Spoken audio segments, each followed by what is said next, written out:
Bienvenue à tous, welcome iedereen. Dans ce nouveau podcast Talking Legal, l'épisode d'aujourd'hui est en français. Maar een videoversie met Nederlandstalige ondertiteling is beschikbaar op onze website www.publicilegal.be. Bonjour à tous, je suis ravi de nous retrouver pour ce 8e épisode de Talking Legal, donc, que nous consacrons à différents sujets juridiques. Et aujourd'hui, nous avons décidé de le consacrer à une taxe qui porte un nom un petit peu exotique puisqu'elle s'appelle la taxe Caïman. Et c'est Patrice Delacroix, notre invité aujourd'hui, avocat fiscaliste au sein de notre cabinet PwC Legal et également professeur à Solvay.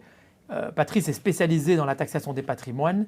Et aujourd'hui, Patrice, tu vas nous expliquer, j'espère en mots simples, en quoi consiste cette taxe Caïman, comme elle a été appelée et dénommée dans le cadre des travaux législatifs qui l'entourent. Donc Patrice, voilà, bienvenue tout d'abord. Merci beaucoup Olivier, merci pour l'invitation. Mais avec grand plaisir. Je suis très honoré. C'est évidemment avec grand plaisir que je te reçois dans ce contexte. Mais est-ce que tu pourrais nous démystifier d'abord un petit peu de quoi il s'agit en mots vraiment simples, sachant que nos éditeurs ne sont pas fiscalistes, on va partir de ce principe-là. Oui, d'accord. Avec plaisir. Enfin, avec plaisir.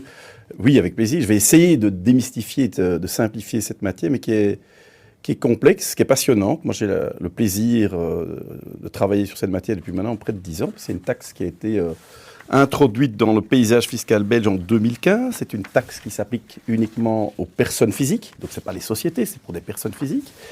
Et c'est une mesure anti-abus qui a pour objectif, en fin de compte, de contrecarrer des opérations trop agressives ou jugées trop agressives sur le plan fiscal. Donc, par exemple, une personne physique qui décide d'investir dans toute une série de choses et qui place ses investissements dans une entité, par exemple, dans un paradis fiscal. Donc, c'est vraiment une mesure pour lutter contre l'utilisation de sociétés pas taxés ou faiblement taxés, essentiellement dans des paradis fiscaux, mais on vise aussi, par exemple, des structures de type trust, donc des trusts anglo-saxons, qui est un mécanisme juridique assez complexe qu'on ne connaît pas en droit civil belge, mais qui existe depuis bien des années en droit anglo-saxon. Et donc, par le biais de trust ou par le biais de sociétés dans les paradis fiscaux, on permet, en fait, on a la possibilité d'éviter de payer de l'impôt ou de payer moins d'impôts. Et ça a été jugé abusif par le législateur il y a déjà pas mal d'années maintenant. Et donc, dans ce cas-là, qu'est-ce qui se passe ? Il y a une sanction fiscale. On va appliquer ce qu'on appelle un régime de transparence fiscale. Et en fait, il y a deux concepts clés dans le régime de la taxe Caïman. Il y a le concept de fondateur et de construction juridique. Donc, la taxe Caïman s'applique quand on est fondateur d'une construction juridique. Et le concept de fondateur est très, très large. Donc, ce n'est pas uniquement, au sens usuel du terme, la personne physique qui a fondé, par exemple, la société établie dans un paradis fiscal, mais ça peut être n'importe quel actionnaire d'une société va être considéré comme étant fondateur. Donc c'est un concept très, très, très, très large. Et le concept de construction juridique, il y a 3 types de construction juridique. Le premier, justement, couvre ces trusts anglo-saxons. La deuxième catégorie vise en fait plutôt les paradis fiscaux. Mais on le verra peut-être tout à l'heure, c'est que cette deuxième catégorie de construction juridique a été définie de nouveau de manière tellement large que ça vise parfois des sociétés qui sont normalement imposées, même au sein de l'Union européenne. Et puis il y a une troisième catégorie qui sont plutôt des contrats d'assurance vie dans lesquels on a logé des constructions juridiques. Donc de nouveau, je m'excuse, c'est des concepts compliqués, j'essaie de simplifier, mais quand on est fondateur d'une construction juridique, la Cayman Tax va s'appliquer. C'est ça.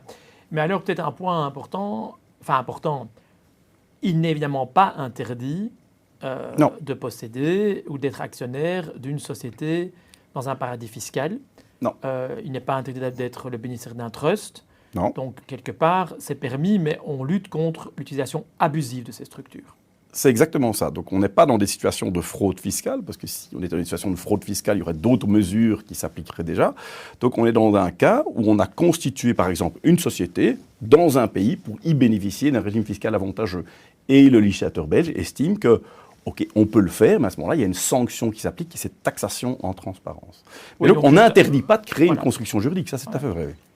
Et donc, tu l'as dit, cette taxation en transparence, est-ce que tu peux peut-être expliquer ce que ça veut dire en pratique ? Alors, en gros, c'est très simple. Je décide d'investir 1 million dans un portefeuille titre. Si je l'investis en direct, moi, auprès d'une banque belge, je vais taxer sur les revenus de ce portefeuille, les dividendes et les intérêts essentiellement, qui sont taxés auprès de... Mais pas sur les plus-values, normalement. Alors, en Belgique, donc, les plus-values sur actions ne sont pas taxées. Donc ça, c'est en tout cas la pratique. Tant qu'on reste dans ce qu'on appelle le cas de la gestion normale d'un patrimoine privé, les plus-values ne sont pas taxées, c'est tout à fait correct. Par contre, les dividendes et les intérêts sont taxés à 30%, généralement via la retenue d'un précompte mobilier qui sera retenu par la banque. Maintenant, si au lieu de faire ça, qu'est-ce que je fais? Je vais me créer une société au Caïman, c'est pour ça qu'on appelle la taxe Caïman d'ailleurs. Les îles Caïmans, c'est clairement un paradis fiscal, et donc les investissements sont générés au sein de ma société aux îles Caïmans. Aux îles Caïmans, il n'y a pas d'impôt des sociétés, donc tous les revenus, je ne vais plus les percevoir moi en personne physique, mais c'est ma société aux îles Caïmans qui va les percevoir, pas d'impôt, paradis fiscal. Donc, on évite l'impôt. Sans vouloir entrer trop dans la technicité, Patrice, parce que c'est notamment une des raisons pour laquelle on lutte, enfin tu me corrigeras, contre l'utilisation de ce genre de structuration, sachant que si cette société Caïman dont tu parles devait te distribuer un dividende, par exemple, en tant qu'actionnaire, il serait pleinement taxable en Belgique. Bien entendu, à ce moment-là... Donc c'est là qu'on voit aussi qu'il n'y a pas nécessairement de fraude, exactement. Puisque toute remontée de profit vers la Belgique serait taxée à du 30%, sauf erreur de ma part. Bien entendu, mais deux points par rapport à ça, c'est que dans un certain nombre d'hypothèses, et là on est carrément dans la fraude, si on reçoit un dividende de la société qui est établie aux îles Caïmans, en principe on devrait le déclarer dans sa déclaration fiscale et être imposé à 30%, mais certains oublient de le déclarer. Et là, on est carrément dans la fraude fiscale. Oui, là, on est dans la fraude fiscale, bien entendu. On est entendu. dans une mesure anti-abus d'utilisation de ces structures, notamment parce qu'on veut éviter peut-être que ces contribuables capitalisent. Donc, tu peux t'expliquer ce que c'est le concept peut-être Exactement. de capitalisation. Exactement. Et c'était le deuxième point, c'est-à-dire qu'en fait, il y a quand même un avantage fiscal, c'est que, je reprends mon exemple, ma société va investir, va encaisser les revenus, elle va les réinvestir, elle va nouveau encaisser des revenus, réinvestir, etc., etc. Et donc, c'est avec le patrimoine va grandir sans qu'il y ait le moindre impôt. Donc, ça permet de reporter de 3 ans, 5 ans, 10 ans, 20 ans, la remontée des revenus vers la personne physique et donc l'impôt. Donc c'est ce qu'on appelle une deferral, on reporte le paiement de l'impôt. Et c'est là que la taxe Caïman intervient. C'est là où la taxe Caïman va appliquer une transparence fiscale. On va faire fi de la construction juridique, on va faire comme si la société, dans mon exemple, établie dans l'île Caïman, n'existait pas, et comme si moi, personne physique, j'avais investi directement, j'avais perçu directement les revenus. Ouais, et donc je serais taxé à 30% sur les dividendes, à 30% sur les intérêts. Donc c'est vraiment... Et que se passe-t-il, Patrice, dans l'hypothèse où j'étais taxé... en année X, par exemple, mais en année X plus 1, cette même société dont je suis toujours l'actionnaire me distribue un dividende. Est-ce que je vais être taxé 2 fois? Alors, l'exemple que je viens de donner, la question ne se pose pas parce que c'est un pur paradis fiscal, donc il n'y a pas d'imposition dans le chef de la société. Mais il se peut effectivement que la taxe Caïman s'applique pour des structures, des constructions juridiques, des sociétés établies dans les pays où l'impôt est bien plus avantageux qu'en Belgique, mais il y a quand même un impôt qui a été payé. Et donc, à ce moment-là, cet impôt qui a été payé, il est payé là-bas, mais il n'est pas imputable, comme on dit, au niveau de la personne physique. Donc, il y aura une forme de double imposition à ce moment-là. Autre hypothèse, et probablement c'est là le sens de ta question, c'est si effectivement, prenons l'exemple de tout à l'heure, ma société aux îles Caïmans, qui encaisse des dividendes et des intérêts, elle ne me les verse pas, eh bien, comme c'est une construction juridique, la taxe Caïman s'applique. Donc, je vais quand même déclarer quand même, dans ma déclaration fiscale, les revenus que j'ai perçus indirectement vers cette construction juridique. Si l'année d'après, ou l'année encore après, finalement, elle me distribue effectivement ces dividendes ou ces intérêts, je pourrais invoquer une exemption. Je ne serai pas taxé une deuxième fois. C'est logique, les revenus ont déjà été taxés les années précédentes en transparence fiscale. Et alors, tu as parlé juste un point, parce que tu parles toujours de cette transparence fiscale. Ouais. Juste pour se mettre dans la peau d'une personne physique résidente belge, ça veut dire quoi? Cette personne doit déclarer, donc doit faire la comptabilité de cette société, toujours Caïman, on a pris cet exemple-là, on va le garder pour ne pas compliquer la discussion ici. Ça veut dire qu'on doit prendre la comptabilité de cette société Caïman, regarder ce que cette société a reçu comme revenu, et en fait, comment ça marche? C'est exactement ça. En fait, par hypothèse, ma société aux îles Caïmans, elle aura un compte titre probablement auprès d'une banque aux îles Caïmans. Il n'y aura rien en Belgique. Donc, effectivement, il y a une obligation déclarative. Donc, moi, le fondateur, actionnaire de cette société, je vais devoir déclarer dans ma déclaration fiscale à l'impôt des personnes physiques l'existence de cette société, de cette construction juridique.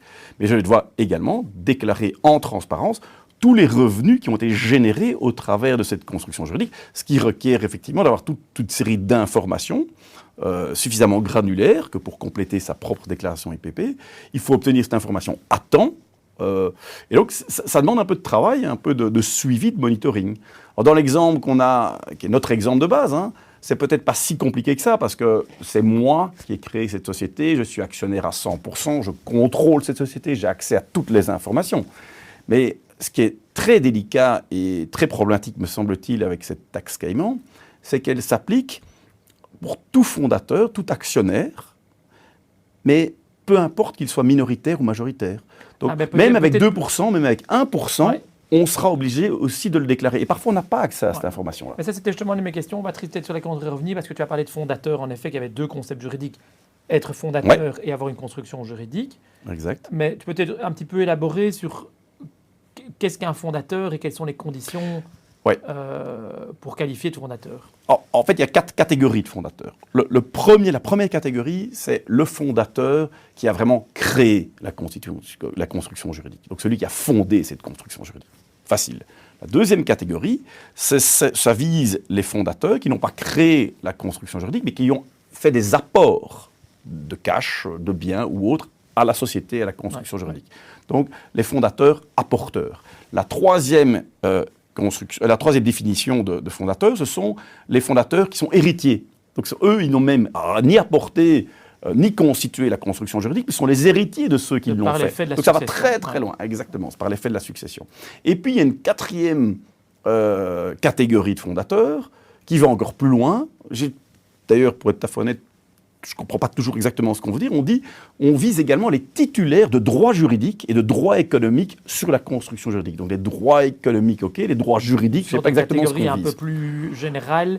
Catégorie fourre-tout, résiduaire, dans laquelle on met tout et n'importe quoi. Des arrangements peut-être moins évidents qu'être actionnaire. Voilà. Dès le moment où on a des droits en fait à l'égard de la construction juridique. Donc, mais c'est très très très large. Donc en fait, dès qu'on est actionnaire, même une action ou 1%, on est potentiellement dans le champ d'application de la taxe Caïman.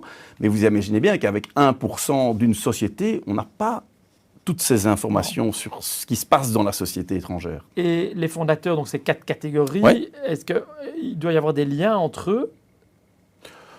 Non, c'est-à-dire qu'il y a parfois, effectivement, même très souvent, une multitude d'actionnaires ou de fondateurs. Donc chaque fondateur doit reprendre dans sa déclaration fiscale sa propre quotité de revenus qui ont été générés au sein de la construction juridique. Donc on peut avoir différents fondateurs, on peut avoir des situations de démembrement ici, hein, donc la nue propriété, l'usufruitier, ben là, tant le nu propriétaire que l'usufruitier a des droits sur la construction juridique et donc ils sont clairement considérés comme des fondateurs, l'un comme l'autre, de la construction juridique. Et donc ils ont également des obligations déclaratives.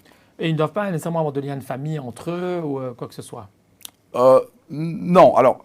Ça, c'est quand même, est-ce qu'il n'y a pas eu des développements récents à ce sujet ? Je reviens peut-être sur le concept de construction juridique. Il y a, comme je le disais, des constructions de catégorie 1 de type trust. Il y a des sociétés, des entités avec personnalité juridique qui ne payent pas suffisamment d'impôts. Et pour savoir si on ne paye pas suffisamment d'impôts selon les standards belges, le seuil est de 15% de la base imposable, calculée selon les règles belges, ou 1% si cette société se trouve au sein de l'Union européenne. Et donc, et la troisième catégorie sont les contrats d'assurance, dans certaines hypothèses, comme je l'ai dit. Mais au sein de l'Union européenne, généralement, on dit il n'y a pas de construction juridique. La taxe Caïman ne s'applique pas. Et évidemment, comme le législateur fait toujours tout de manière un peu complexe et compliquée, et c'est jamais simple en fiscalité, c'est pour ça qu'on aime bien ça aussi, hein, mais c'est jamais simple. Et en fait, il y a une disposition spécifique pour les fonds dédiés, ce qu'on appelle les fonds dédiés, c'est-à-dire des fonds d'investissement qui sont dédiés à un nombre limité d'actionnaires. Donc justement, quand on a une personne avec ses proches, avec sa famille, qui contrôle un fonds, eh ben, ce fonds va être considéré comme étant un fonds dédié. Et si c'est un fonds dédié, eh ben, on rentre dans le champ de la taxe Caïman, même si ce fonds est situé au sein de l'Union européenne. C'est ça, c'est ça. Et au fond, tu viens exactement, je pensais justement à la question suivante. Qu'est-ce qu'il en est par rapport au droit européen ? Parce qu'à la fin de la journée, pour des résidents belges, donc évidemment résidents de l'Union européenne, liberté d'établissement, je peux établir ma société là où j'ai envie, libre circulation des capitaux, etc., etc.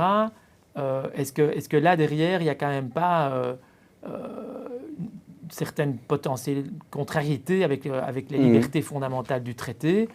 Quel est ton avis là-dessus? J'en suis intimement convaincu. Et tu m'as dit, on ne va pas être trop polémique, mais si, bien entendu, parce que j'estime ici justement que c'est fondamentalement en fait contraire au droit européen. Pourquoi?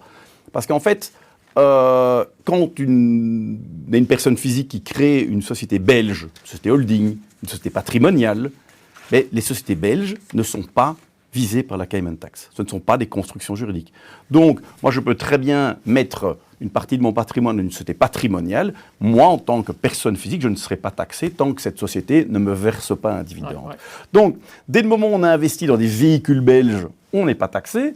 Mais par contre, on investit dans des véhicules étrangers, également au sein de l'Union européenne, on est susceptible d'être taxé en transparence via le mécanisme de la taxe Cayman. Donc, une sorte de discrimination entre l'utilisation d'un véhicule belge versus un véhicule européen. C'est tout à fait ça. Alors, d'abord, je pense, le raisonnement de dire qu'il y a une différence de traitement. Dans un cas, on est taxé, dans l'autre, on n'est pas taxé. Alors, généralement, il peut y avoir des justifications pour des différences de traitement au sein de l'Union européenne.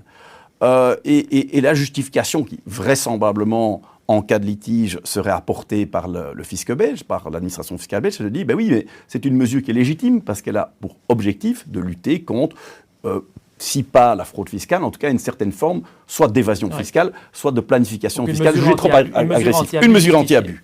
Et les mesures anti-abus, dans un certain nombre de cas, ça passe la rampe. Oui, c'est une justification qui est tout à fait acceptable et acceptée souvent. Ceci étant dit, encore faut-il que la mesure ne soit pas disproportionnée, n'aille pas au-delà de ce qui est nécessaire finalement pour respecter ou remplir l'objectif de lutte contre la fraude fiscale. Voilà, exactement. Si c'est disproportionné, ça ne va pas. Et c'est là où moi, je pense très sincèrement que cette taxe Cayman est totalement disproportionnée. Notamment, et on l'a évoqué tout à l'heure, pour les petits actionnaires, les actionnaires minoritaires qui n'ont pas accès à l'information. Donc il faut se rendre compte en fait qu'au sein de l'Union européenne, donc on va prendre l'exemple d'une société luxembourgeoise. Pourquoi je prends l'exemple d'une société luxembourgeoise? Parce que c'est un exemple qui a été repris en fait, dans les travaux parlementaires de la loi qui a été modifiée encore fin d'année dernière. Et donc il y a une forme de matraquage, notamment sur les sociétés luxembourgeoises.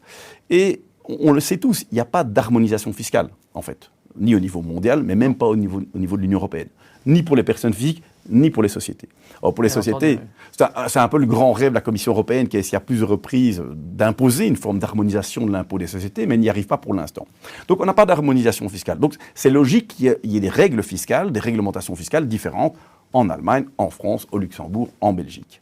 Mais la façon dont la taxe Cayman fonctionne, il faut faire ce qu'on appelle un recalcul à la belge. Il faut prendre une société étrangère, mettons, on reprend l'exemple de notre société luxembourgeoise, et on voit si elle paye suffisamment d'impôts. Qu'est-ce que ça signifie payer suffisamment d'impôts? Elle doit payer au moins 1% de la base imposable de la société, mais attention, recalculée selon les règles belges.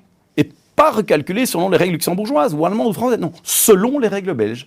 Donc on doit faire ce qu'on appelle un recalcul de la base imposable à la belge pour voir si la société étrangère paye suffisamment d'impôts. On doit refaire la comptabilité quasiment. On doit refaire. Alors, est-ce qu'il faut refaire la comptabilité? J'ose espérer que non, parce que ce serait fondamentalement disproportionné, mais on doit refaire la fiscalité. Il faut redéterminer si cette société avait été belge, qu'est-ce qu'elle aurait payé comme impôt? Qu'est-ce qu'elle devrait payer comme impôt?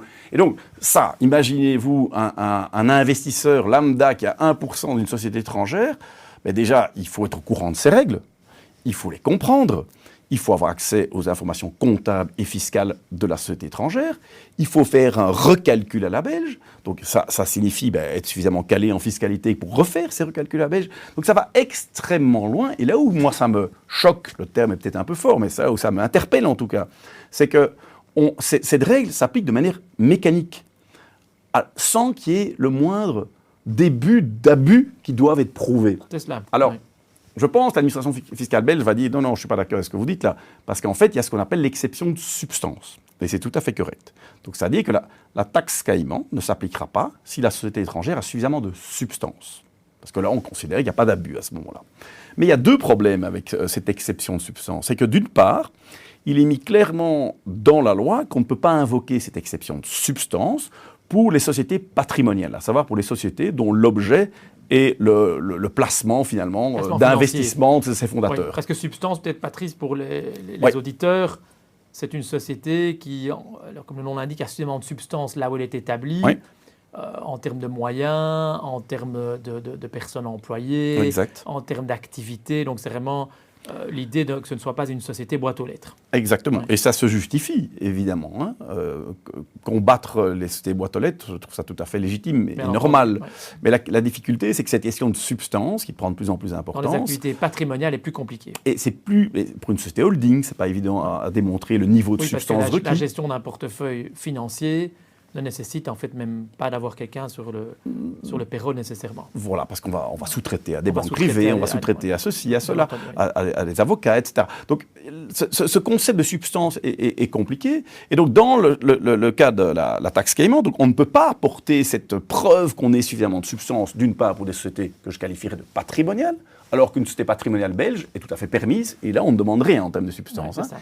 Et deuxièmement, fin de l'année dernière, le critère de substance était renforcé. Donc maintenant, on attend en plus qu'il y ait une activité économique substantielle qui soit déployée au sein de la société étrangère. Donc une activité économique, et cette activité économique a été définie selon les règles en matière d'aide d'État ou les règles en matière de TVA. Donc c'est-à-dire qu'il doit y avoir des prestations de services ou des livraisons de biens. De nouveau, pour une société holding, ou pour une société patrimoniale, c'est plus difficile de prouver qu'on ait une activité économique. Et puis, je ne l'ai pas mentionné tout à l'heure, mais il faut savoir que cette taxe Cayman s'applique non seulement pour les personnes physiques à l'IPP, mais également à l'impôt des personnes morales. Donc tout le secteur caritatif, des fondations publiques, vraiment du caritatif, sont ou risquent de tomber dans le champ de la taxe Cayman. Et eux ne peuvent pas non plus. Par définition, c'est du caritatif. Ils ne peuvent pas apporter cette preuve qu'ils ont une activité économique. Et donc, il faut prouver cette activité économique, et elle doit être substantielle. Donc il faut de l'équipement, des gens sur le payroll, des bureaux, enfin tout ce qu'il faut, ce qu'on peut comprendre. Mais le problème, c'est qu'on a le sentiment qu'on demande une substance gigantesque parfois pour des sociétés dont l'activité ne nécessite pas ce niveau de substance. Et donc c'est tout à fait disproportionné, me semble-t-il. Par rapport, ouais. Donc là, il y a vraiment une discussion. Ouais. Et donc, concrètement, Patrice, la Cour de justice européenne pourrait être amenée à se prononcer sur cette loi. Ouais. Je pense, et honnêtement, je l'espère, parce que moi, fondamentalement, je trouve c'est légitime de lutter contre fraude fiscale, évasion fiscale ou planification fiscale jugée trop agressive à définir, mais je trouve ça tout à fait légitime.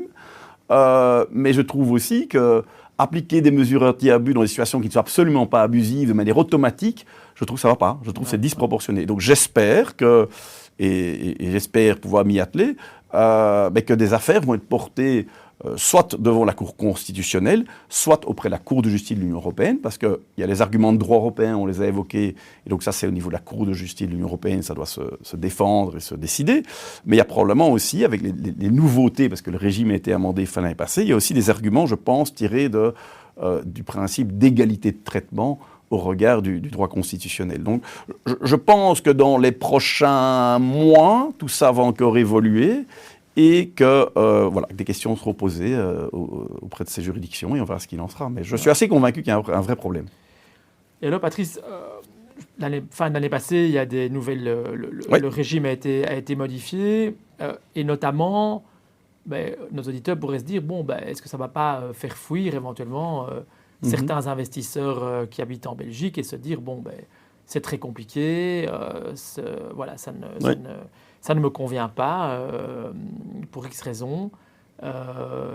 Si tout d'un coup, ce fondateur dont tu parlais tout à l'heure décide de quitter la Belgique demain et donc de ne plus être résident fiscal belge, est-ce que là, il n'y a pas une mesure anti-abus également qui a été insérée? Alors, oui, il y a ce qu'on appelle une exit tax, c'est-à-dire que dans notre exemple de tout à l'heure, si notre fondateur décide de se délocaliser, c'est-à-dire de ne plus être résident fiscal belge et de résider fiscalement à l'étranger, au moment où il va passer la frontière, on va appliquer cette exit tax et il sera taxé finalement sur les réserves constituées au sein de la construction juridique, et on considérera que ces réserves lui sont en fait fictivement distribuées à titre de dividende, et il va devoir payer 30%. Donc c'est évidemment une contrainte si maintenant on veut se délocaliser hors de la Belgique, et c'est pas pour rien que certains, à mon avis, y ont réfléchi ou ont passé le pas fin de l'année passée, parce que cette nouvelle mesure-là et toutes les autres nouvelles mesures entraient en vigueur à partir de 2024. C'est ça. Et là, on avait vu quand même aussi la France qui avait instauré des régimes un peu similaires de taxation à la sortie, d'exit tax, comme tu l'as dit. Est-ce que là aussi, on n'a pas potentiellement des discussions de contrariété avec le droit européen ou potentiellement identiques à celles qu'on a pu connaître sur la France à l'époque? Alors, oui et non. C'est-à-dire que les mesures d'exit tax existent déjà depuis pas mal d'années en France pour les personnes physiques, mais il y a aussi des mesures d'exit tax en matière de société.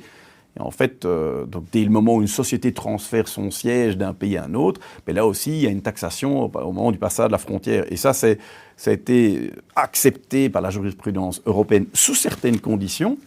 Et ça a été même transposé dans ce qu'on appelle la directive ATAD, qui permet cette exit tax pour les sociétés. Pour les personnes physiques, c'était un peu la même chose. Donc moi, je ne suis pas convaincu qu'il y ait véritablement beaucoup d'arguments. Maintenant, voilà, je n'y ai pas réfléchi plus que ça non plus. Ouais. Peut-être une dernière question, Patrice. Déjà, oui, on peut. Je sais que tu pourrais tenir des heures et des heures. Ça, je te confirme. Mais je te laisserai la possibilité peut-être de faire un dernier commentaire après cette question-ci. Mais qu'en est-il de ce fameux fondateur, toujours le même, là, dont on parle depuis le début, qui ne déclarerait pas sa construction juridique? Parce que je pense qu'il y a d'une part, il faut déclarer. Enfin, tu peux peut-être un petit peu expliquer. Oui, non, mais tu as raison, c'est important. De nouveau, par rapport à la personne physique, qu'est-ce qu'il en est? Qu'est-ce que ça implique, en fait, en pratique? Bon, il y a une obligation déclarative, donc il faut déclarer dès le moment où on est fondateur d'une construction juridique. Un petit peu comme à l'instar des comptes en banque étrangère. Exactement, donc il faut le faire. Déclaration.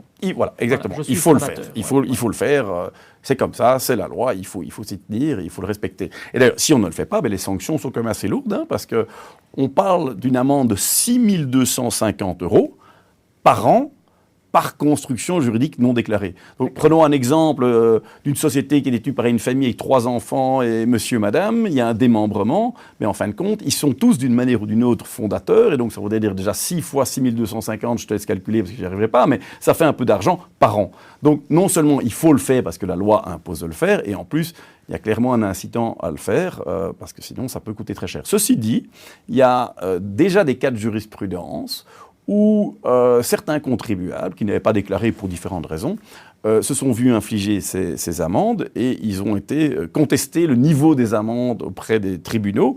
Et il y a au moins 2 ou 3 cas où ils ont obtenu gain de cause. On leur dit non, voilà, les montants sont un peu trop importants. Le juge peut, tenant compte de la situation, de la bonne foi des uns et des autres, moduler et réduire l'amende.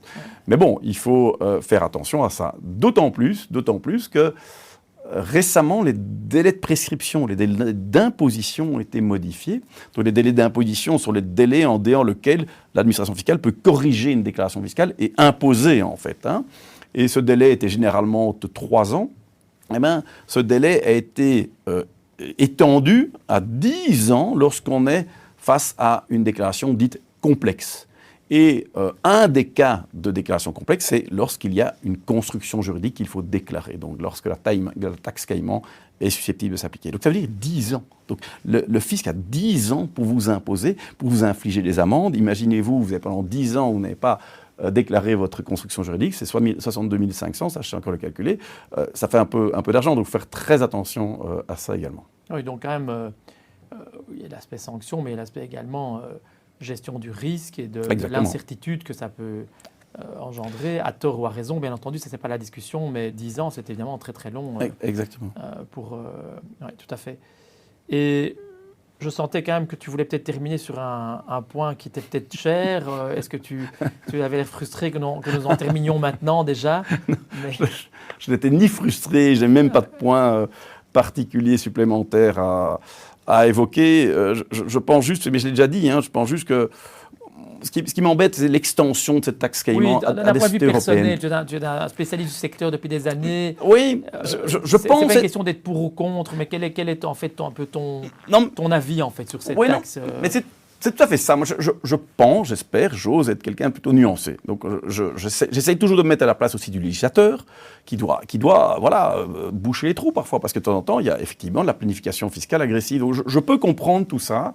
Je trouve que ces dernières années, on a été un tout petit peu trop dans le sens des mesures anti-abus. Il y a une multitude de mesures anti-abus. Moi, je dis maintenant que la fiscalité, c'est un champ de mine. C'est vraiment un champ de mine. Il faut essayer de trouver de s'y retrouver là-dedans. Même pour un fiscaliste averti, que tu es, Olivier, évidemment, il faut savoir s'y retrouver là-dedans. Et ça devient très, très compliqué. Et il y a beaucoup de mesures anti-abus qui, en plus, se superposent avec des conditions différentes, avec des conditions subjectives. Donc, c'est vraiment compliqué. Et cette Cayman Tax, moi, j'ai vraiment pas de problème à ce qu'on l'applique, mais à des paradis fiscaux. C'est logique, parce qu'il y a quelque chose de fondamentalement Bien problématique entendu. avec ça. Ouais.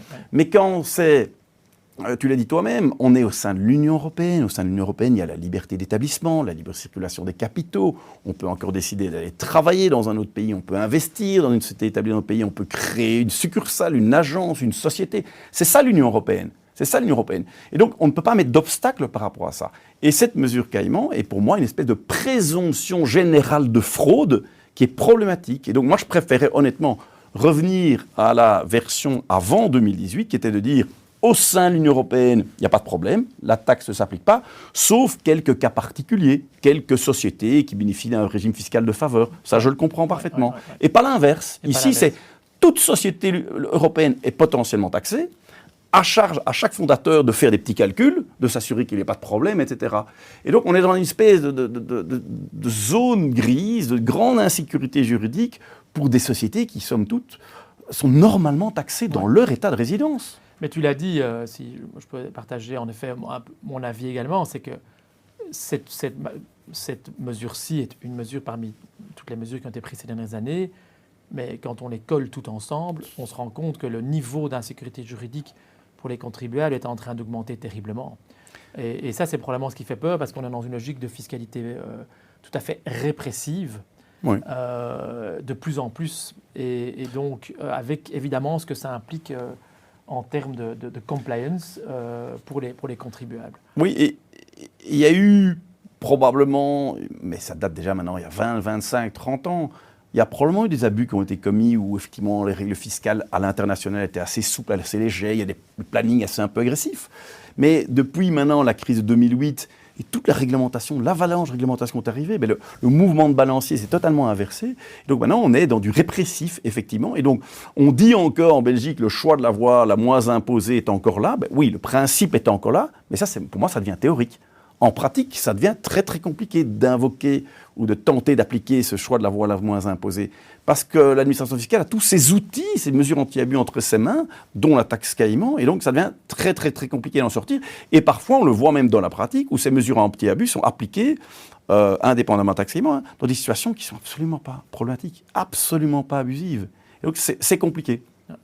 Donc, je pense qu'il faudrait mettre un peu s'arrêter, prendre un peu de distance au niveau de la réglementation.